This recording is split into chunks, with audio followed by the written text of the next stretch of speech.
Item Number: SCP-3689. Object Class: Keter. Special Containment Procedures: a copy of SCP-3689's recipe is stored in a restricted document locker.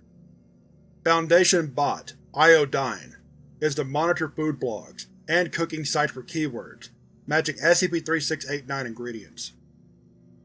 Foundation elements embedded in national governments are to ensure the passing and strict enforcement of anti-whaling laws. Violators are to be investigated for knowledge of SCP-3689. Description: SCP-3689 is a hypothetical sandwich defined by an Infohazard recipe, universally dubbed the Kraken Belly by those who conceive it. SCP-3689's recipe consists of an abnormal list of ingredients and a detailed, specific method of preparation. If a person learns the entire process and is able to visualize making SCP-3689, they will become subject to SCP-3689's effect. Due to human curiosity and imagination, as well as common seafood culinary methods, SCP-3689's recipe has been recreated in a person's mind by knowing as few as 15 of the ingredients and 5 steps of the preparation. SCP-3689 ingredients deemed unlikely by RAISA and the Culinary Department to lead to full conceptualization include lemon, fresh whale, barbecue sauce, white chocolate chips, imitation crab, bacteria, Annie, gold, wood shavings from a boat that sailed through a storm. Subjects aware of SCP-3689 experience the sensation of severe hunger and thirst, stomach pains, and lose the ability to taste or smell. These people are convinced that the only way to alleviate these symptoms is to prepare SCP-3689 and eat it.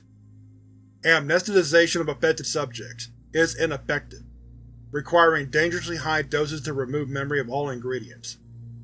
Otherwise, subjects frequently reimagine SCP-3689 by idly extrapolating. Due to the rarity of several ingredients, most attempts to create SCP-3689 end in the subject either attempting to finish the sandwich using substitutes or giving up entirely. If an imperfect sandwich is created and eaten, SCP-3689's symptoms usually subside over 2 to 4 days. SCP-3689 was discovered following the suicide of a disgraced chef during investigation and cataloging of his anomalous possessions. SCP-3689's recipe was fragmented and written into various cookbooks and journals. Addendum: SCP-3689 Testing Notes.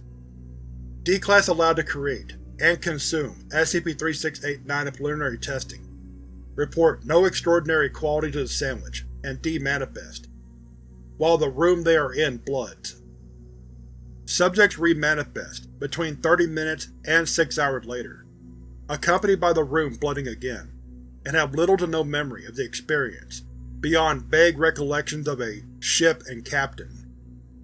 In a later test, D-11424 prepared and consumed the sandwich, with slight difficulty due to the unwieldiness of the squid tentacles, and reported the sandwich to taste okay, but still missing something. The kitchen immediately flooded with seawater, and D-11424 vanished. Limited footage, later recovered from D-11424's body camera, showed him swimming in an ocean, before being lifted onto a passing wooden sailing ship, and greeted by an indistinct figure dressed as a 16th century pirate, shortly before the camera was damaged in a sword fight.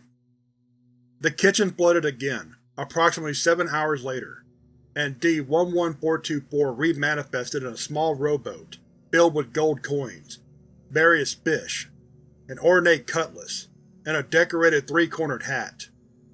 He reported vague memories of, quote, challenging the Kraken alongside the captain, unquote, as well as consuming part of said Kraken by adding it to a new SCP-3689 sandwich, which appeared to have significantly enhanced the flavor.